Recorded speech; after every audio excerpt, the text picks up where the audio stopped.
దేవుడు మనతో మాట్లాడుచున్నాడు. కుటుంబానికి ఆత్మీయ పునాది ఎవరంటే తల్లి.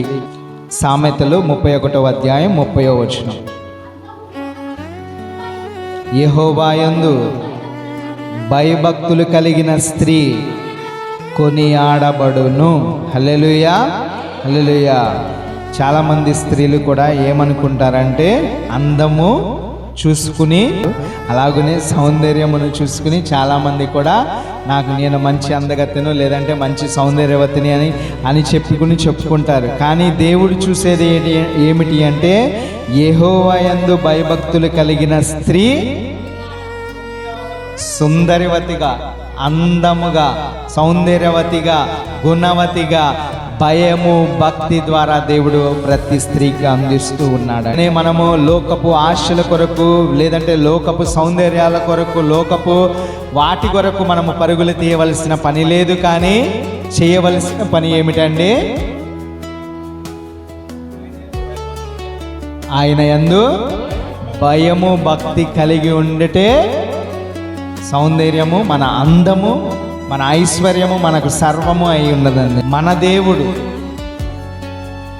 గర్భములో శిశువు అనగా పిండము లేకుండా లేదంటే గర్భములో పరిస్థితులు బాగోపోయినా గర్భమును కూడా సరిచేసి బిడ్డలనిచ్చే దేవుడు మన దేవుడై ఉన్నాడండి. లాగున అంటే పోరాడే తల్లులు ఉన్నప్పుడు దేవుడు ఏమి చేస్తాడంటే ఆ గర్భమును ఏమి చేస్తాడంటే బాగు చేసి ఆ గర్భములో శిశువుని పెట్టే దేవుడై ఉన్నాడండి. మనము చేయవలసినది ఏమిటి అప్పుడు అంటే పోరాడాలి. పోరాడే తల్లుల ప్రార్థనను బట్టి అనేక మంది భూమి మీదకు వస్తూ ఉన్నారు. హల్లెలూయా, హల్లెలూయా. చాలామంది 7 సంవత్సరాలు, కొంతమంది 14 సంవత్సరాలు, కొంతమంది 30 సంవత్సరాలు కూడా ఉండిన వారు బిడ్డలు లేకుండా ఉన్నారు. కానీ ప్రార్థన చేసి ప్రార్థన పోరాటము చేస్తూ అలసిపోకుండా, వారు కృంగిపోకుండా, వేదన చెందకుండా, నేను గొడ్రాలని నేను భావించకుండా వారందరూ ఏమి చేస్తూ ఉన్నారంటే నజరేయుడైన యేసుక్రీస్తు నామములో ప్రార్థన చేయుచుండగా వారి గర్భమును తిరిగి గర్భములో ఒక పిండమును దేవుడే ఏర్పాటు చేసి, ఈ సృష్టి ధర్మమును మించిన ధర్మముగా దేవుడు ఏర్పాటు చేసి డాక్టర్లు సైతం ఆశ్చర్యపోయే విధముగా దేవుడు చేసి అనేక మంది ఈ భూమి మీదకు రావడానికి దేవుడు కృపను చూపుతూ ఉన్నాడండి. హల్లెలూయా. అనేక మంది సాక్ష్యాలు మనం వినవచ్చు. ఒకరు అవమానాలతో, నిందలతో 7, 10 ఇంకా మనం చెప్పుకుంటూ పోతే చాలా సంవత్సరాలు కూడా గడిచిపోయినాక బిడ్డలు లేరు అని చెప్పేసి ఎంతో అవమానంతో బాధతో ఉంటే మన యేసయ్య బిడ్డను తల్లి ఎలా అయితే లాలిస్తుందో దేవుడు ఎడల మనము కూడా ప్రార్థన పోరాటం చేస్తే మనల్ని కూడా లాలించే దేవుడై ఎత్తుకొని లాలించి ఏమి చేస్తాడంటే అమ్మా కంగారు పడబాకు, నేను నీకు గర్భమును తెరుస్తాను, నీకు నేను బిడ్డను ఇస్తానని దేవుడు చెబుతూ ఉన్నాడండి. హల్లెలూయా, హల్లెలూయా. ఈరోజు మన సంఘములో కూడా అలాగున గర్భము కోసం ఎదురు చూస్తున్న వారు పోరాడే ప్రార్థన చేస్తే వారి గర్భము యేసు నామములో తెరువునుగాక. అలాగున మనం బైబిల్లో కూడా హన్నాను చూడవచ్చండి. ఆ స్త్రీ ఏమి చేస్తుందో ఒకసారి 1 సమూయేలు 1 గ్రంథము 1వ అధ్యాయంలో 10 నుంచి మనము 20 కింద దాకా. ఎవరు అనగా హన్నా ఏమి చేస్తుందంటే గొడ్రాలిగా ఉండి అనేక దినములు దేవుని మీద విశ్వాసము కలిగి ఎంతగానో ప్రయాసముతో బహు దుఃఖాక్రాంతురాలై వచ్చి యెహోవా సన్నిధిని ప్రార్థన చేయుచు బహుగా ఏడ్చుచు. అయిపోయిందని చెప్పేసి లోకంలోకి వెళ్ళి ఆడవటలా, లేదంటే ఎక్కడ టెస్ట్ బేబీలను పెడతారా అని పరుగులు తీయటలా, లేదంటే ఎక్కడ డాక్టర్ చెప్తే అక్కడికి పరుగులు తీయటలా ఆమె ఏమి చేస్తుంది? ఆమె యెహోవా సన్నిధికి వచ్చి ప్రార్థన చేస్తూ బహుగా ఏడుస్తూ బహు దుఃఖక్రాంతురాలైపోయి ఎంతో వేదనతో ఆమె హృదయము నిండిపోయి ఉన్నదంట. ఈరోజు తల్లులు కానీ అనేక మంది స్త్రీలు ఉండగా వారికి దేవుడు చెబుతున్న మాట ఏమిటి అంటే, మీరు వెతకవలసినది హాస్పిటల్ కాదు, మీరు చూడవలసింది లోకము కాదు, కానీ యెహోవా సన్నిధిని చూస్తే నీ గర్భములో లేదంటే గర్భమే లేకపోయినా దేవుడు ఏమి చేస్తాడంటే రూపించి నీ కొరకు కొత్తగా తయారు చేసే దేవుడు అయి ఉన్నాడండి. హల్లెలూయా. చేయవలసిందల్లా ఏమిటి అంటే లోకములో బాధపడవసరలా, లోకములో కన్నీరు కార్చవసరలా, లోకములో మనము దుఃఖపడి ప్రయోజనం ఏమీ లేదు. కానీ దేవుని సన్నిధిలో దుఃఖము చేత ఏడుస్తూ ఆయన పాదాలను కడుగుతూ ప్రార్థన చేస్తే ఆయన ఏమి చేస్తాడంటే మొత్తము దేనికి పనికిరాని పాడైపోయిన గర్భమును కూడా తిరిగి పునరుద్ధరించి నూతనమైన దేవుని కొరకు ఒక ప్రవక్తను తీసుకువచ్చే గర్భముగా మారుస్తాడండి. హల్లెలూయా, హల్లెలూయా. మనమందరము కూడా ఏమి చేయాలంటే, ఇంకా తల్లులుగా తండ్రులుగా ఉన్నవారు, బిడ్డల కొరకు ఎదురు చూస్తున్నవారు దేవుని సన్నిధిలో ప్రార్థన చేస్తే తప్ప ఫలము దొరకదండి. బిడ్డలు ఉన్నారా అనుకుంటే ప్రయోజనం లేదు. వారు చేతికి వచ్చి అన్నీ చక్కగా ఉంటేనే, మన కళ్ళ ముందు హాయిగా ఉంటేనే ఎంతో సంతోషముగా ఆనందముగా మనకు ఉంటుందండి. బిడ్డలు చేజారిపోయి తాగుబోతో, తిరుగుబోతో, వ్యభిచారులుగా రకరకాలైన లోకములో పాపములో జీవిస్తూ ఉంటే ఏ తల్లి కూడా సంతోషించదు, ఏ తండ్రి కూడా సంతోషించడండి. బిడ్డలను పెంచే విషయంలో కూడా ప్రార్థన చేయాలి. మనం యెహోవా సన్నిధిలో ప్రార్థన చేస్తున్నప్పుడు యెహోవా దేవుడే మనకు ఆధారముగా ఉండి నీకు ఇది చేయి అది చేయి అని చెప్పేసి తల్లిదండ్రులుగా మీకు చెప్పే దేవుడై ఉన్నాడు, బోధకుడై ఉన్నాడు, గొప్ప గురువై ఉన్నాడు. ఆయన గొప్పగా మనల్ని మనిషి మన జీవితాలలో వెలుగును నింపే దేవుడై ఉన్నాడు. మన చీకటి బ్రతుకులో నుంచి వెలుగులోకి లాగిన దేవుడు. చిన్న చిన్న ఈ గర్భములు కానీ లేదంటే అనారోగ్యములు కానీ మరి ఏ పరిస్థితులైనా మార్చలేడంటారా? క్షణములో, ఎంతసేపు అండి? క్షణములో మారుస్తాడు. నీ కన్నురెప్ప మూసి తెరిసేలోపు ఎంత టైం పట్టిద్దో దానికి 100 కోట్ల రెట్లు తక్కువ సమయంలో చేసే మన గొప్ప దేవుడై ఉన్నాడు. దేవుని సన్నిధిలో మొరపెడితే కన్నీరు కారిస్తే గర్భము కొరకు కారుస్తుందంట హన్న. ఏమని? నాకు ఏ బిడ్డ కావాలి, ఆడబిడ్డ కావాలా మగబిడ్డ కావాలని అడుగుతుందండి. రోషముగా అడుగుతుంది తల్లి. ప్రార్థన చేస్తే అలా చేయాలి మనము కూడా దేవుని సన్నిధిలో. నాకు ఈ బిడ్డ కావాలని ప్రార్థన చేయాలి. ఏ బిడ్డ అయినా మరలా, మగబిడ్డైనా ఆడబిడ్డైనా ఏ బిడ్డైనా మనకు పర్లేదు, కానీ వాక్యములో ఉన్నది నేను మాటికి చెప్తున్నాను. అన్న రోషము కలిగి మగబిడ్డ నాకు కావాలి, ఆ బిడ్డను నీకే అంకితం చేస్తాను, లేదంటే నీ సన్నిధిలో విడిచిపెడతాను, నీ పనివాడిగా నేను తయారు చేస్తాను అని చెప్పేసి రోషముతో బిడ్డ రాకమునిపే, బిడ్డ పుట్టకమునిపే బిడ్డ గురించి దేవునికి మాట ఇచ్చేదిగా ఉండి ఉన్నదండి. ఈ రోజున ఎంతమంది తల్లులు అలాగ ఉన్నారు. బిడ్డ గర్భములో ఉండగానే వీడు డాక్టర్ అయితే బాగుండు, వీడు IAS అయితే బాగుండు, వీడు కలెక్టర్ అయితే బాగుండు, లేదంటే వీడి మగవాడు పుడితే బాబు పుడితే ఈ పేర్లు పెడదాము, ఆడపిల్ల పుడితే ఈ పేర్లు పెడదాము, లేదంటే మగవాడు పుడితే ఇవన్నీ ఉంచుదాము కొనేసి, ఆడపిల్లకు ఉంటే బంగారము గింగారం అన్నీ తయారు చేపించి ఉంచాలి. రకరకాల ఆలోచనలతో బ్రతికేస్తూ ఉన్నారు. మనం యెహోవా సన్నిధిలో కనిపెట్టుకుని ప్రార్థన చేస్తే ఆయన తీసుకువచ్చి ఇదిగో ఇది చెయ్యి అని చెప్తాడు. దానిని చేస్తే జీవితాలు అన్నీ కూడా మనము చూడవసరంలా, కడవరకు కూడా వారి జీవిత కాలం అంతా కూడా దేవుని కృప చేత, దేవుని మహిమ చేత వారు గొప్పవారిగా మార్చబడుతూ ఉంటారండి. హల్లెలూయా, హల్లెలూయా. ఒక తల్లి ప్రార్థన గర్భములో రూపింపక మునుపు నుంచే ఉంటే, ఒక తల్లి ప్రార్థన గర్భములోనికి శిశువు వచ్చినప్పుడే ఉంటే, ఒక తల్లి ప్రార్థన గర్భములో నుంచి బయటకు వచ్చిన తర్వాత ఉంటే, ఒక తల్లి ప్రార్థన ఎదుగుతున్నప్పుడు ఉంటే, ప్రార్థనే ఆధారముగా బ్రతుకుతూ ఉంటే ప్రవక్తలుగానే మారతారండి. హల్లెలూయా, హల్లెలూయా. దేవుని ఉజ్జీవము కలిగి రోషము కలిగిన ప్రవక్తలుగానే వారు మార్చబడుతూ ఉంటారు. ఈ రోజుల్లో చాలామంది తల్లిదండ్రులు, ఇప్పుడు తల్లులు చాలామంది కూడా ఇళ్లలో ఉండేవాళ్ళు చాలామంది ఎక్కువ ఉంటారు. ఇప్పుడు ఆఫీసులని జాబులు చేసేవాళ్ళు కొంతమంది ఉంటారు. ఇప్పుడైతే పెరిగింది ఆ సంఖ్య కూడా ఈక్వల్గా ఉన్నది. పురుషులు చేస్తున్నారు, స్త్రీలు చేస్తున్నారు.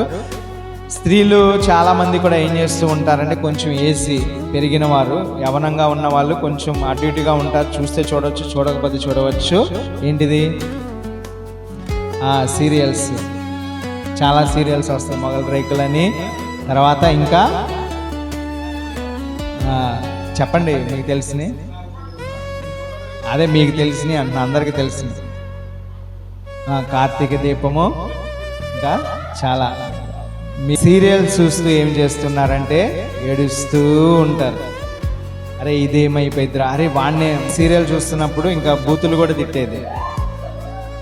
వాడు దొరకాలి నాకు, వాడు అంతా చూస్తాడు, వాడే ఎందుకు ఇలా చేస్తున్నాడు. సీరియస్గా తిడుతూ ఉండేవాళ్ళు, సీరియస్గా మాట్లాడుతూ ఉండేవాళ్ళు. సీరియల్స్ చూసి మనం చేయవలసినది దేవుని సన్నిధిలో కన్నీరు కార్చాలి. అక్కడ ఏడుస్తుంటే స్త్రీలు అక్కడ కొట్టుకుంటుంటే ఇంట్లో భర్త ఏమన్నా అడిగాడు అనుకోండి, పరిస్థితి మారిపోయింది. పిల్లలు ఏమన్నా అడిగితే పరిస్థితి మారిపోయింది. సీరియల్లో కోపం ఉంటే ఇంట్లో కూడా కోపం, సీరియల్లో మంచిగా ఉంటే ఇంట్లో కూడా మంచిగా ఉండే పరిస్థితి ఉంటూ ఉంటుంది.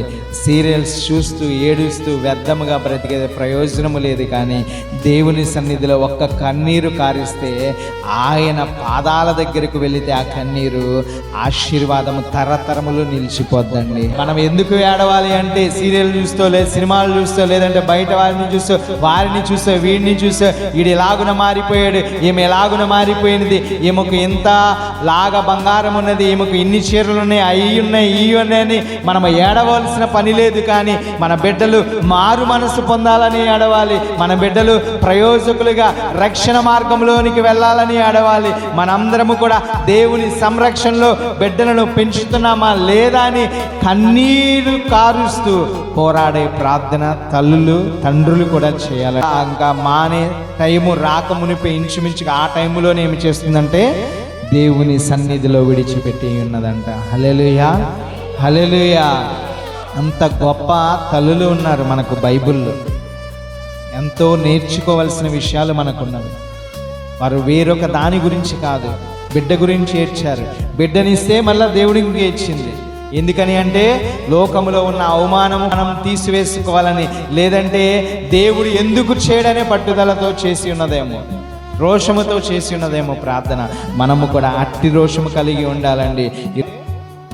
దేవుడు కూడా వీడు పడుకుంటున్నాడు, వీడు వాడి పని వాడు చూసుకుంటున్నాడులే అని చెప్పేసి పక్కన ఎవరైనా కన్నీరుతో ప్రార్థన చేస్తూ పోరాటం చేస్తే దేవుడి కన్ను దృష్టి వారి మీదకు వెళ్ళిపోయిద్దండి.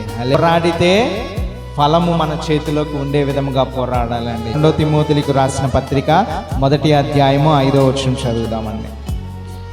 ఆ విశ్వాసము మొదట నీ అవ్వ అయిన లోయలోను, నీ తల్లి అయిన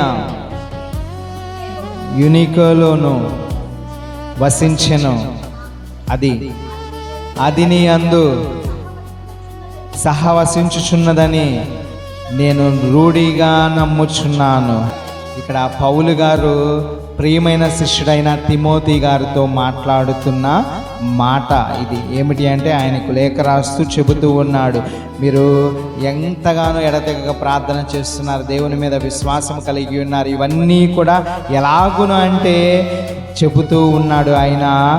విశ్వాసము మొదట నీ అవ్వ అయిన లోయలోను, నీ తల్లి అయిన యునేకేలోను వసించెను. మొదటిగా వారి అమ్మమ్మ విశ్వాసము భక్తి కలిగి జీవించే స్త్రీగా ఉండి ఉన్నదంట. ఆమె తర్వాత తరానికి ఆ భక్తిని విశ్వాసమును ఏమి చేసిందంట, తిమోతిని తన తల్లి కూడా అలాంటి క్రమములోనే పెంచుతూ దైవికమైన జ్ఞానము చేత దైవికమైన ప్రతి విషయములో ప్రార్థనాపూర్వకముగా ఉండే విధముగా చేస్తూ ఉండగా తిమోతి ఎలాగున మారిపోయి ఉన్నాడంటే గొప్ప దైవజనుడిగా మారిపోయి ఉన్నాడండి. అంటే భయము భక్తి విశ్వాసములో పెంచుతున్నప్పుడు కుడికి కానీ ఎడమకి కానీ పడిపోడు. ఎందుకని అంటే పడిపోతున్న సమయంలో వాడు ఏం చేస్తారంటే ప్రార్థన చేస్తారు. వారితో పాటు తన తల్లి ప్రార్థన చేస్తుంది, ఉంటే అమ్మమ్మలు ప్రార్థన చేస్తారు. వారి యొక్క కుటుంబం అందరూ కూడా కలిసి ప్రార్థన చేస్తే పడిపోవడానికి అవకాశమే ఉండదు. ఈ రోజున తల్లి ప్రార్థన చేస్తే తండ్రి మందు తాగేవాడిగా ఉన్నాడు. తండ్రి సన్నిధికి వస్తే తల్లి అన్యులుగా ఉండిపోయి ఉన్నారు. లేదంటే బిడ్డ సన్నిధికి వస్తే తల్లిదండ్రులు ఇంట్లోనే ఉండేవారిగా ఉన్నారండి. హల్లెలూయా. రకరకాలైన వారు ఉన్నారు. అలాగున ప్రార్థన మనకు సహాయము లేకుండా, ప్రార్థన మనకు తోడు లేకుండా మనంతట మనము చేసుకున్నాం అనుకోండి, కొన్నిసార్లు పడిపోవచ్చు, కొన్నిసార్లు తిరిగి లేగవచ్చు. అయితే తల్లిదండ్రులుగా ఈ యొక్క దేవుడు ఇచ్చిన కృపను బట్టి మీ తరము నుంచే దేవుడు అవకాశం ఇచ్చి ఉన్నాడు. కాబట్టి మీ బిడ్డల తరము అంతటి కొరకు కూడా మీరు ప్రార్థన చేసేవారిగా ఉన్నారంటే మీలో నుంచే దైవజనులు, మీ కుటుంబం నుంచే ప్రవక్తలు, మీ కుటుంబం నుంచే దేవుని గొప్ప పనివారిగా మార్చబడే విధముగా దేవుడు చేస్తాడండి. హల్లెలూయా. ఇప్పుడు ఏమి చేస్తూ ఉన్నారంట?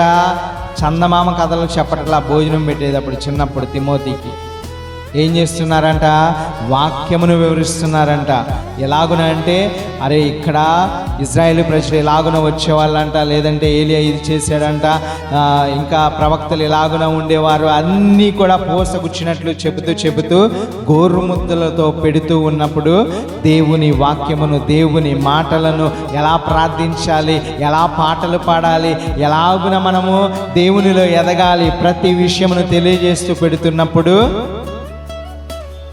తింటున్నా దానితో పాటు దైవికమైన శక్తి కూడా వారిలో నిలబడిపోయి ఉన్నదంట. వాళ్ళకు కూడా అదే. శరీరం బలముగా ఉంటే సరిపోదు. దేవుడు ఈ రాత్రే రా అంటే అయిపోయింది అంతే. శరీరం బలముగా ఉంటే ప్రయోజనం లేదు. మనము దైవికముగా, ప్రయోజనకరముగా, బలముగా ఉన్నామంటే దేవుడు పిలిచినా మనకు భయం ఉండదు. ఎందుకని అంటే ఆయనతో పాటే కలిసి ఉంటాం కాబట్టి. మనము ఉండాలి. మనమే లేకుండా మన పిల్లల్ని ఏం తయారు చేస్తారండి? ఇప్పుడు మనమే బలంగా లేవనుకోండి, మన పిల్లల్ని పట్టించుకోగలమా? పట్టించుకోలేం. మనమే నీరసంగా ఉండి మంచం మీద ఉన్నాం అనుకోండి, ఆ రోజు ఇంట్లో పనులు భర్త కానీ లేదంటే వేరొకరు కానీ ఎవరైనా చేయాల్సిందే.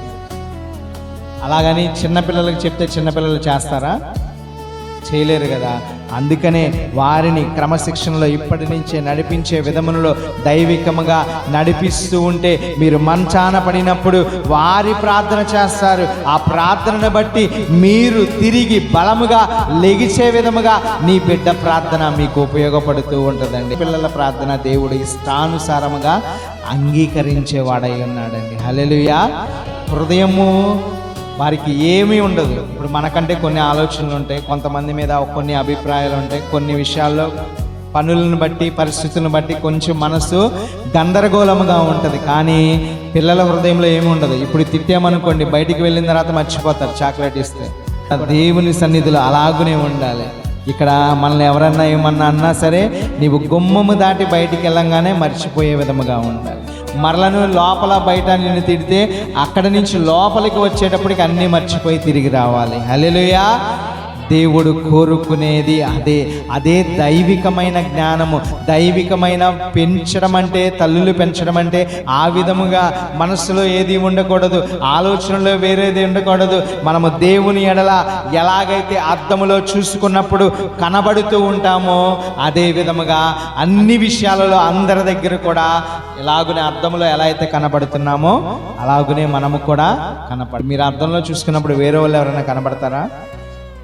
ఎందుకు కనబడరు? మనం చూసుకుంటున్నామంటే మనమే కనబడతాం. మరి అందరి ముందు మనసులో ఒకటి ఉంచుకుని, లేదంటే ఆలోచనలో ఒకటి ఉంచుకుని, మన ఇష్టంలో ఒకటి ఉంచుకుని బయటకు నవ్వుతూ సంతోషంగా ఆనందంగా ఉంటే చూస్తున్నవాడు ఒకడు ఉన్నాడు. ఆయన ఏం చేస్తాడంటే ఒక ముట్టిగా వేసినా, లేదంటే ఒకసారి ఏదన్నా చేసినా కోలుకోలేని విధముగా నాశనం అయిపోతూ ఉంటారండి. హల్లెలూయా, హల్లెలూయా. అందుకనే పిల్లలకు ఇక్కడ వారు దైవికముగా ఎలాగున పెంచుతున్నారంటే చిన్ననాటి నుంచే విశ్వాసములో పెంచుతూ ఉండగా గొప్ప దైవజనుడిగా పరిశుద్ధ గ్రంథములో దేవుడు పరిశుద్ధాత్ముడు ఆయన పేరు లిఖించే విధంగా 2 చాప్టర్స్ రాసే విధముగా దేవుడు కృపనిచ్చి అన్ని విషయాలలో కూడా బలముగా ఘనముగా ఉండాలంటే ప్రార్థన ద్వారానే ఉంటాము. పిల్లలు స్కూల్కి వెళ్ళి వచ్చారనుకోండి, ఏం చేస్తారు? స్కూల్ నుంచి రాగానే తల్లులు హోంవర్క్, లేదంటే ట్యూషన్ పెట్టించిన వాళ్ళు అయితే ఫ్రీగా ఉంటారు, ఇంకా ట్యూషన్కి పంపించేస్తారు మొత్తం రెడీ చేసి, లేదంటే హోంవర్క్ చేపిస్తారు. మరి మీ పిల్లలందరికీ కూడా పెండింగ్ పడిపోతూ ఉన్నది దేవుని విషయం.